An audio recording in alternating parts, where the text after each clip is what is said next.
아침에 어디서 저한테 정보 제공해 주시는 분이 캡처를 해서 보내주셨는데 홈플러스 다니는 직원인가 봐요. 네. 블라인드 커뮤니티요? 대화방이 있는 모양이죠. 네. 우리 회사 알리에 매각될 듯 홈플러스 직원이라고 자기를 소개합니다. 사실입니까? 저도 아직 그 공식적으로는 접수를 못했는데요. 이제 방송 전에 피디님 말씀 주신 거 보고 큰 구조상 말은 된다라고 생각하는 말은 게 된다. 뭐냐면 알리 입장에서는 지금 사실은 적자를 감내하고 한국 시장을 통째로 지금 우리가 라인이 일본 시장에 진출해서 우리가 그 성과라고 할 수 있는 게 결국에는 우리가 플랫폼을 잡은 거 아니겠습니까? 그렇죠, 그렇죠. 마찬가지입니다. 알리도 우리나라에 들어와서 플랫폼 자체를 일단 장악하는 거가 1차 목표거든요. 적자 공세를 하고 있는 것도 다 결국에는 시장 싼 값에 그냥 온갖 그렇습니다. 것들을 다 예. 팔고. 근데 이제 그 같은 중국계 테무하고도 경쟁이 있습니다만 쿠팡 경쟁이 있고요. 그건 어쨌거나 이제 승부가 자기네들이 잘하는 부분인데 온라인과 온오프 그가 병존되면서 시너지를 날 때 사실 이제 기존의 오프 쪽에서 이마트를 제외하고는 마땅한 활로가 보이지 않아가지고 고민하고 있었던 게 사실 홈플러스거든요. 홈플러스의 주인은 MBK 파트너스라고 사모펀드예요. 아 그래요? 예, 근데 얘네들은 지금 못 팔아서 안달이에요. 그거 확실합니다. 그래요. 예. 그러니까 만약에 구조상 궁합은 맞습니다. 알리는 온라인 시장은 원래 하던 대로 저가 공세를 해서 쿠팡과 싸우고 네. 뭐 이마트는 신경 쓰지도 않고 쓱닷컴 이런 거요. 그리고 이제 온라인 시장은 그런 식으로 경쟁하는데 오프가 늘 고민이었는데 홈플러스 정도의 망을 가져올 수 있다면 시너지가 날 가능성이 있고 K는 이참에 팔 수 있다. 그러면 구조상 딜은 뭐 금액 문제만 남고 말은 되는 그림 같습니다. 아. 그 서로 팔기를 원하고 사기를 원하는 그런 구조에서는 이 매각 가능성이 매우 높다. 남은 거는 이제 뭐 돈 문제 빼고는 이제 공정위 기업 결합 심사라든지 뭐 매각 심사 이런 거 몇 개 남아 있는데요. 지금 홈플러스 지분이나 이런 거 볼 때는 뭐 그것도 문제가 없을 것 같은데. 혹시 태무가 이마트를 먹거나 그런 일은 없을까요? 이마트는 사실은 저번에 몇 번 저희가 말씀드렸는데 주인이 아직 엄마입니다. 네. 이명희. 이명희 회장이에요. 이명희.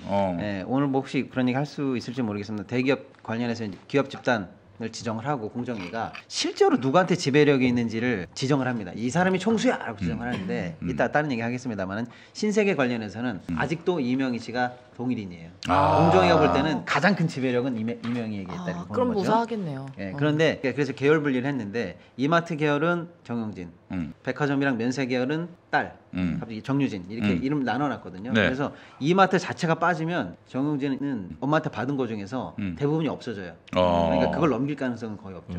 그렇군요. 알겠습니다. 하나만 더 여쭙겠습니다. 제가 궁금한 건데 그 쿠팡. 네. 쿠팡이 지금 정권에게 지금 털리고 있는 양상이에요. 이게 혹시 그 NL과 유관할까요? 쿠팡 플레이. 그렇잖아. 그거 네. 계속해서 윤석열을 그죠, 비꼬고 까내렸으니까. 이렇게 저기 그러고 있는데 이게 무관해 보이지가 않아요.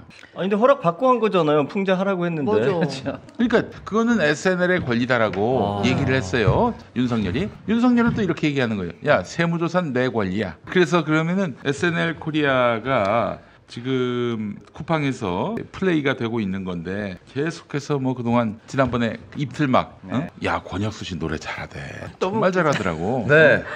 그 비꼬는 거 뭐 그 노래 부르다가 애드립 넣다가 그냥 입틀막 돼가지고 진짜 많은 사람들이 봤거든. 네. 그래서 이거는 정말 탄압이 아닌가. 지금 국세청이 쿠팡에 대한 특별 세무조사에 착수했는데 서울청 국제조사국이 투입됐다. 이런 보도입니다. 네, 뭐 확실한 경제적 근거는 없습니다만 네. 뭐 저희가 이제 방송 탄압하는 거, 또 선거방송심의 탄압하는 걸로 미루어 봐서 그보다 더 심한 저런 풍자를 이 정권이 가만히 두겠나라는 의심은 충분히 살 만한 상황인 것 같습니다. 네, 알겠습니다.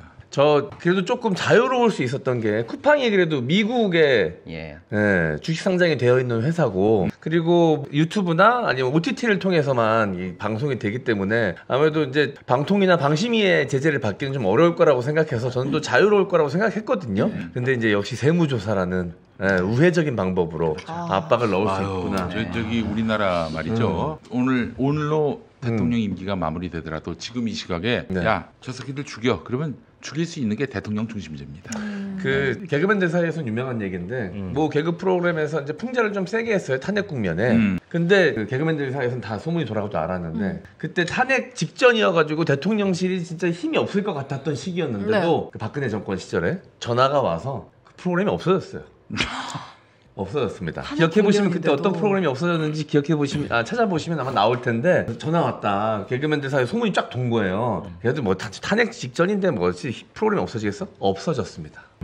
그 저기 지금 KBS 뭐 지금 역사전을도 역사전을 난리잖아요. 네. 조수빈인가가 네, 와가지고 전 KBS 아나운서인데 그 국민의힘에서 뭐 여러 가지 직책을 맡아서 일을 했었던 경력이 있죠. 근데 회사에서 KBS에서 내리 꽂으니까 제작진 입장에서는 다른 한가인 씨가 와서 진행을 하기로 되어 있었는데 아니, 또 소문에 의하면 한가인 씨가 스폰서까지 뭐 데리고 왔다 그런 얘기가 있어요. 아 맞아요. 한가인 씨로 인해서 이제 그렇죠. 뭐 광고나 네. 이런 거를 협찬을 그러니까, 따왔나 보더라고요. 한가인 씨 정도면 아 그럼 협찬하죠. 스폰하겠다는 사람 기업들 그죠. 많을 수 있죠. 그러면 이제 이 프로그램 입장에서도 좋은 거고 한가인 씨도 아마 역사에 관심이 좀 있으셨던 것 같아요. 그래서 이런 좋은 프로그램은 좀 자기가 진행 경험이 없더라도 맡아서 이어나가야 된다라는 좋은 뜻으로 함께 하려고 했던 건데 그거를 빼고 한가인을 빼고 조수빈을 넣는다? 방송하는 입장에서 말이 된다고 생각하세요, 전민기 씨? 그거는 이제 유재석을 빼고 전민기를 넣는 거. 그거 하라고 물어본 거 아닙니까? 아, 내 마음을 다 읽어. 말도 안 되는 거거든요. 그렇죠. 윤석열이가 막 그냥 야당 대표도 만나고 어젠 또 조국 대표도 만나고 그래서 뭔가 좀 달라지려나 보다 이렇게 기대하는 분들이 있는데 정말 그는 오판이고 착오라 하겠습니다. 자, 그래요. 지난주에 윤석열 2주년 기념 회관. 저희가 회관이 아니라 일주일에 회견. 일주일에 한 번 하다 보니까 어제 소식도 중요하지만 사실은 제가 이제 일주일 있었던 아, 뉴스 그럼요. 중에서 뭐가 제일 의미 있을까 이렇게 찾다 보니까 저희 방송 할 무렵에 지난주 요맘때 대통령 2주년 기념 회견이 있었잖아요. 그렇지. 그래서 일단은 그때 경제 관련한 멘트를 많이 하셨더라고요 대통령이. 네, 근데 그 별로 팩트 체크가 뒤에 따라온 게 없더라고요. 기자들이 그거에 대해서 반박하고 뭐 이런 게 없었어. 네, 그래서 그냥 여기서 저라도 해야 되겠다. 아, 좋습니다. 좋습니다. 예. 몇 가지만 한번 하려고 합니다. 네. 예를 들어서 이제 이런 얘기를 하셨더라고요. 그동안 정부는 건전 재정 기조를 정착시키고 국가 채무를 안정적으로 관리해 왔으며 라고 해서 건전 재정과 국가 채무 관리에 대해서 강조를 무지하게 많이 하셨더라고요. 네. 그래서 제가 그냥 간단하게 팩트 체크만 해드리겠습니다. 작년 세수 결손 56조 다 아시죠? 네. 그리고 관리 재정 수지 작년에 적자 87조. 네, 그리고 국가 채무 1,127조 역대 최고. 네, 그런데 건전 재정이라고 자기네들이 얘기를 합니다 일단은. 근데 저는 일단 이 용어를 마음에 안 들어하긴 합니다만은 긴축하면 건전인가요? 그게 아니잖아요. 네. 아무튼 본인들이 건전 재정이라고 말하면서 지표로 삼았던 게 뭐냐면 관리 재정 수지는 GDP의 3% 이내로 맞겠다. 그리고 국가 채무는 GDP의 50% 내에서 맞겠다. 이런 거예요. 그런데 지금 관리재정수 작년 87조면은 3.9입니다. GDP 대비. 이미 본인들이 하겠다는 국민 여러분 앞에 내놓았다는 본인들의 기준보다 애저녁에 넘었다. 그리고 국가 채무도 사상 처음으로 GDP 대비 50%가 넘었다. 그러니까 스스로 말하는 건전 재정의 기준을 다 이미 넘었다. 이게 팩트입니다. 자, 그리고 그건 작년 기준이고요. 올해 1분기는 그럼 어떤 상황인가? 이게 또 큰 뉴스가 나왔는데요. 1분기에만 잘 들어보세요. 작년 전체 국가 관리재정수 적자가 87조 원인데 지금 올해 1분기에만 75조 3천억입니다. 에? 1분기, 4분기 중에서 2024년 1분기에만 이미 75조를 돌파했습니다.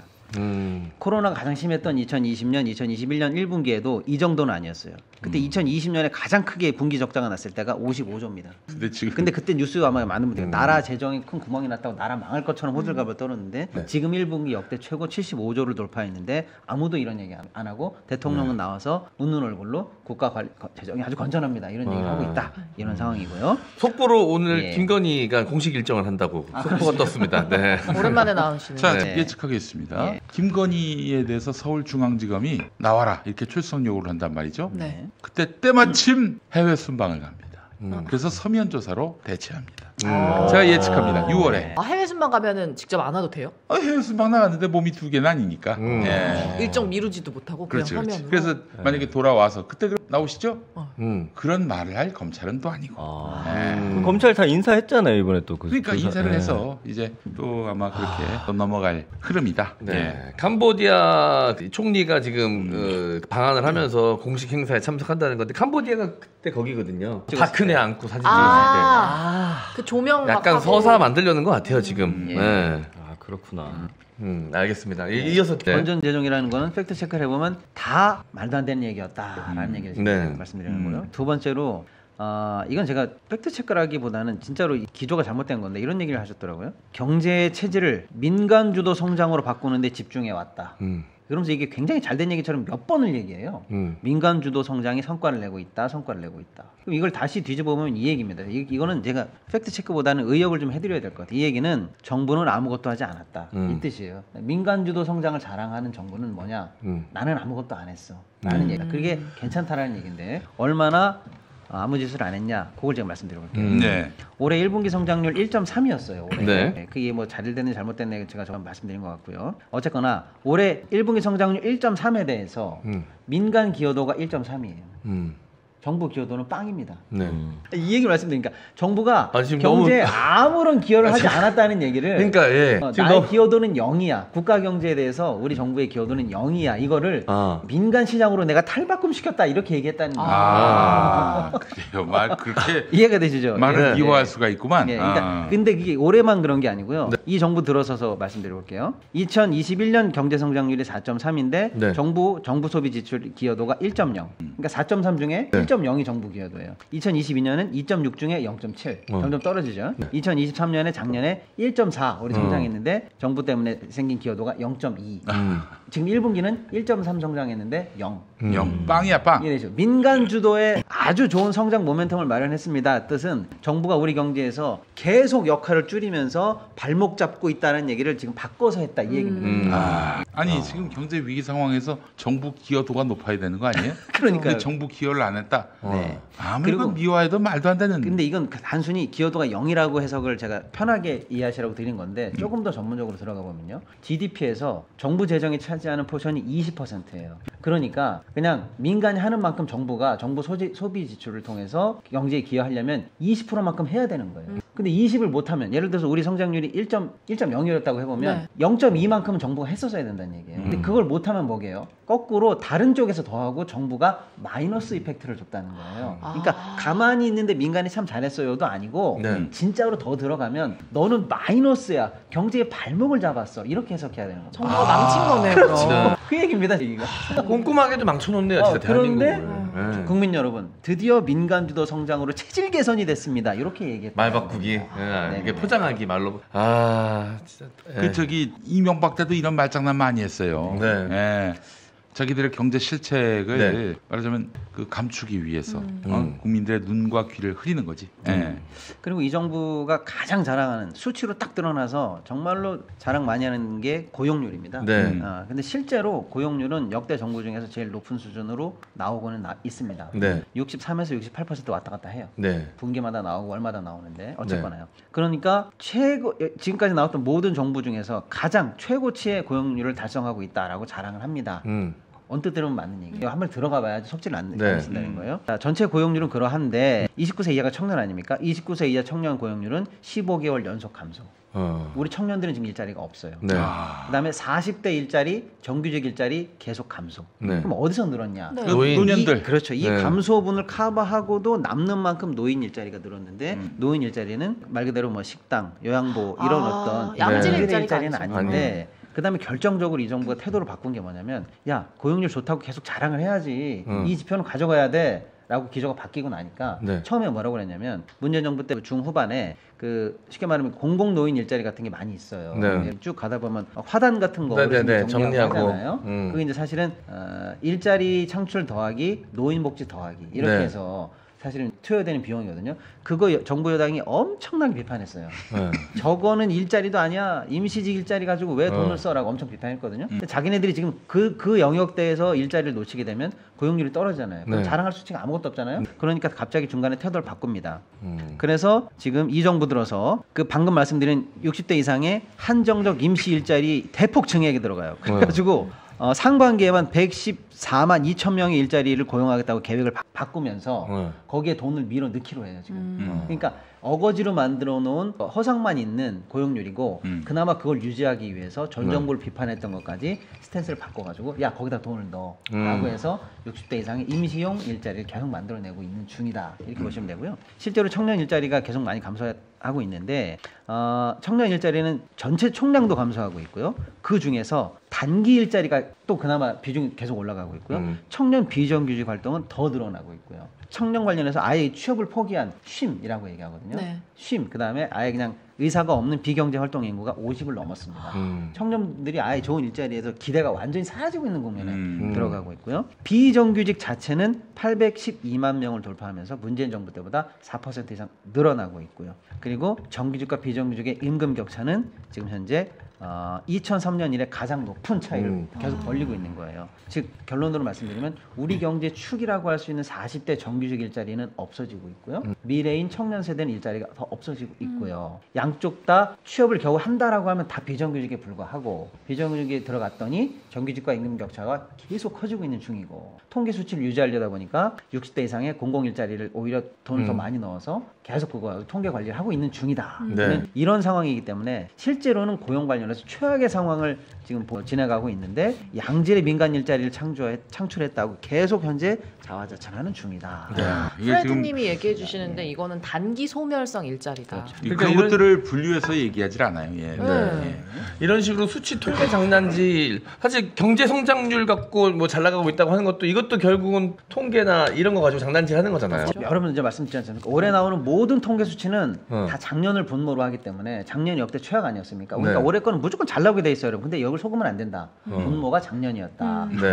이 말씀드렸지 않습니까? 예. 그래서 지금 대통령이 이걸 또 했어요. 야, 우리가 이번에 깜짝 성장을 기록했고 OECD 분석에 따르면 올해 성장 전망이 2.65를 구가하고 있다. 주요 나라 중에서 우리가 거의 탑이다. 이런 얘기 지금 계속해요, 대통령이. 네. 네. 이것도 지금 다시 제가 팩트 체크를 해야 될 것 같은데요. 작년에 우리가 1.4를 했고요. 일본이 1.8을 했습니다. 네. 일본에게도 뒤지는 거의 역사적인 해를 작년에 마크했고요. 작년에 우리가 1.4를 할 때 세계 평균이 2.8이었어요. 세계의 절반 수준으로 했고요. 주요국 G20는 2.9. 더 못했죠 우리가. 이런 상황이고 작년에 역대 네 번째 경제 최악의 상황 1점대를 기록했고 제가 여러 번 말씀드립니다만 오일 쇼크 이런 것처럼 재난 상황이 아닌데 재난 수준의 경제 성장률을 작년에 기록했다라고 했고요. 이 정부 들어가기 전에 2018년인가요? 우리나라 GDP 규모가 세계 탑 10이었습니다. 근데 윤 정부 들어와서 재작년에 13위를 기록했습니다. 충격적이죠. 3위만큼 떨어지기가 어려워요. 상위에 있는 나라들은. 네. 심지어 우리나라 위에 러시아도 있어요. 전쟁하고 있는 러시아도 있는데 우리만 12에서 쏙 빠져가지고 갑자기 13위로 우리만 이렇게 젠가하듯이 빼가지고 우리만 밑에 낀 거예요. 작년에 너무 충격적인 상황이었거든요. 작년에. 네. 야, 우리가 어떻게 하다가 13위까지 떨어진 거야 라고 했는데 그게 재작년 수치거든요. 재작년 수치가 작년에 발표된 거거든요. 근데 작년 수치가 이제 발표가 됐죠. 작년도 충격이었는데 현재 14위로 한 단계 더 내려갔습니다. 그럼 우리 위에 누가 가 있느냐? 멕시코가 올라가 있어요. 멕시코는 작년에 우리 밑에 있다가 1년에 무려 20%가 늘어가지고 우리를 제끼고 올라갔습니다. 우리가 밑으로 갔죠. 그럼 멕시코는 왜 늘었나? 라고 보면 미국 경제권에 묶이면서 미국 혜택을 제대로 본 거예요. 그럼 우리는요? 우리는 중국 경제권 아닙니까? 근데 중국과 단절돼 있죠. 네. 계속 우리는 중국 내에서 퇴출당하고 있고 중국 시장과 엮이면서 받을 수 있는 효과를 다 스스로 단절하고 있잖아요. 그게 결정적으로 승패를 갈랐어요. 미국 권역 내에서 그 경제 권역 내에서 이득을 속속 뽑아먹는 멕시코는 성장하고 있는데 중국 관련해서 우리가 중국 권역 내에서 스스로 지정학적 위기를 만들면서 우리는 그 외교 정책의 차이가 경제적으로 이렇게 갈랐다 순위를 이렇게 보시면 되고요. 문제는 IMF 전망에 따르면요. 우리 하나 밑에가 어디게요? 인도네시아입니다. 인도네시아. IMF 전망은 이건 고착화됐다. 이제 한국은 안 된다. 그래서 2029년에는 인도네시아에 뒤지면서 15위로 내려갈 것으로 전망합니다. 추월당하는 거예요? 추월당한다. 그러니까 우리가 성장 모멘텀이 전혀 없다는 거죠? G8, 또 G7 이렇게 올라가면 뭐 이탈리아 제끼는 거야? 막 거의 이런 느낌으로 갔었는데 이제는 인도네시아 밑으로 갈 걸 걱정해야 되는 상황으로 가 있다. 근데 대통령 뭐라고 하냐면 세계 역대급으로 높은 성장률을 올해 구가할 것입니다. 이렇게 얘기하고 있다. 실제로는 우리가 세계 15위권을 지금 잘못하면 떨어진 상황. 어쨌든 국민들을 향해서 내는 메시지를 반대로 보면은 맞는 거더라고요. 늘 말하는 게 다 반대로 말해버리니까. 그러니까 우리나라에만 갖고 나온 수치들은 다 작년 우리나라를 분모로 하기 때문에 다 눈속임일 뿐이고 이제 가장 객관적인 건 해외 수치하고 해외 다른 나라들하고 수치를 비교하는 거 아니겠습니까? 자, 그것만 들여다봐도 지금 참담하네요, 정말. 그러다가 IMF에서 더 이상 성장 가능성이 없다라고 그냥 아예 낙인을 찍었다라는 거잖아요. 이대로 가면은 고착화된다. 한국은 발전 가능성이 성장 엔진이 꺼져버리는 얘기죠. 이런 와중에 반도체는 미국에 넘겨주고 라인은 일본에 넘겨주는 겁니까? 그러니까요. 세상에. 물류는 이미 중국에 다 뺏겼잖아요. 물류는. 물류라기보다는 이제 온라인 플랫폼 시장. 플랫폼. 사실은 쿠팡도 미국 거예요. 엄밀하게 보면. 그렇죠. 그러니까 타오바오도 들어온대요. 그렇죠. 들어왔나 그런 이미? 상황이고. 네. 아 쿠팡이 이제 미국 거예요? 네. 아니 그러니까 미국 법인이죠. 미국에 상장돼 있는 법인이고 아, 그 미국 법인이 갖고 있는 100% 자회사가 한국에 있는 거다. 이렇게 보시면 됩니다. 만약에 쿠팡에 대해서 이렇게 윤석열이가 압박을 넣고 그러면은 저쪽에서 한미 FDA, ISDS로 걸 수 있어요? 그럴 수 있죠. 진짜? 그럼요. 야, 이 아주 예를 들면 그렇다는 겁니다. 예, 예. 네. 대전이 될 수도 있겠구만. 네네. 큰 전쟁이 될 수도 있겠어요. 근데 우리나라는 뭘로 벌어먹고 살아야 됩니까? 나 쿠팡이 네. 어떻게 살아남아야 됩니까? 쿠팡이 우리 토종기업인 줄 알았어 지금까지. 아, 내가 진짜요? 정말 너무 그동안 몰랐네. 아니 우리 뭐 그럴 수 있는데 중간에 자본을 수혈하고 이렇게 하는 과정에서 미국에 상장하고 이제 미국 자본이나 외국 자본이 많이 수혈돼 있고요. 심지어는 지금 라인 사태 때문에 시끌시끌하지 않습니까? 네네. 그 라인 지분을 50대 50으로 갖고 있는 소프트뱅크도 쿠팡에 대주주입니다. 아 그래요? 아. 야 이게 아, 그러니까 대주주에 전세계가. 심지어? 돈이 그렇게 흘러갑니다. 예, 제가 지금 갑자기 수치는 기억 안 나는데 20몇 % 갖고 있어요. 아이 참. 아이고야. 네. 그런 거야. 뭐 글로벌 기업들 보면 뭐 흔히들 네. 있는 일이긴 한데, 네. 참, 그럼 우리 반도체는 어떻게? 잠깐 이 질문에는 없는 거지만 네. 여쭤보고 싶었어요. 반도체는 어떻게 됩니까? 반도체 전망은 좀 밝습니까? 근데 반도체는 하나씩 보다 보면 이제 끝도 없습니다만 이렇게 네. 보셔야 될 것 같아요. 지금 반도체 관련해서 쟁점은 일단 지금 경기, 지금 경기인데 지금 작년, 재작년 굉장히 안 좋은 경기에 바닥을 찍고 올라가는 경기는 맞습니다. 네. 그러니까 일단은 그나마도 지금 역대 최악의 무역 상황이나 수출 상황이 올해 조금씩 그래도 나아지는 거는 반도체가 바닥을 쳤기 때문인데 문제는 향후의 미래 아니겠습니까? 근데 중요한 것은 지금 A 시대로 가면서 이제 말 그대로 그야말로 있는 GPT 시대에 적응할 수 있는 HBM이라고 하는 네. 고 영역대의 반도체가 이제 사실은 시장의 성패를 좌우할 것 같은데 네. 관련한 모든 성장 생산의 전초 기지는 다 TSMC로 현재 시장이 재편되는 것 같아요. 그리고 여기를 대만에. 여기를 네. 따라잡지 못하면 힘든 상황인데 그나마 SK는 TSMC의 이제 하청 거기에 납품을 하고 거기서 다시 리패키징해서 납품하는 이런 방식으로 가고 있고 삼성이 그쪽에서 아직도 못 따라잡는 것 같아서 전망을 좀 쉽게 예측하기는 어려울 것 같은데 문제는 결국 이 인공지능 반도체를 놓고 세계가 현재 전쟁을 벌이고 있는 중이거든요. 왜냐하면 이 전쟁에서 앞으로 20-30년에 반도체 시장이라든지 시장 전체가 패권이 좌우지우지 되거든요. 그래서 일본이 뒤늦게 현재 아시아의 패권을 잡겠다고 해서 공장이라든지 R&D 센터를 전부 다 일본으로 유치하고 있는 중이고요. 심지어 TSMC도 일본에다 공장 짓고 있는 상황이고 미국한테 얘기해가지고 아시아 관련한 여러 가지 정책을 일본 위주로 재편하고 있는 중인데 우리는 결국 반도체 물가 감축법, IRA법 등등등 해서 미국에 공장은 짓고 있으나 예전에 구가하던 전성기 시절의 패권이 지금 유지될 수 있을 것인지 사실은 걱정이 많은 상황이고 문제는 기업들이 그렇게 헤쳐나갈 때 네. 정부가 사실은 제대로 뒷받침해줘야 되는데 우리 정부가 저번에 말씀드린 것처럼 뭐 환경 문제라든지 아리백 문제라든지 등등등 해서 전혀 도움이 안 되고 있는 상황이다. 모르잖아요. 지금. 이렇게 지금 봐야 될 것 같고요. 문제는 미국 내에서 그래도 진출했던 그 공장들이나 이런 것들이 결국에는 미국 시장이나 세계 시장을 통해서 수출하면서 삼성이나 SK가 스스로는 살아갈 길을 찾았다 한들 문제는 우리 산업시설 전체가 1, 2, 4, 3차 밴더가 동시에 같이 미국으로 진출하는 거거든요. 이게 만약에 미국 내에서 정착이 끝나면 우리는 어떻게 하냐는 거예요. 우리 인력들은 여기서 우리 연구 인력들은 우리 젊은 미래 세대들은 여기 일자리가 없어지는 현상이에요. 그러니까 미국 진출을 강제로 이렇게 70몇 조씩 해가면서 지금 현재 이 정부에서 다 사인해줬거든요. 네. 이걸 마냥 기뻐할 일은 아니다라고 해서 현재 지금 학계에서는 사실은 걱정을 많이 합니다.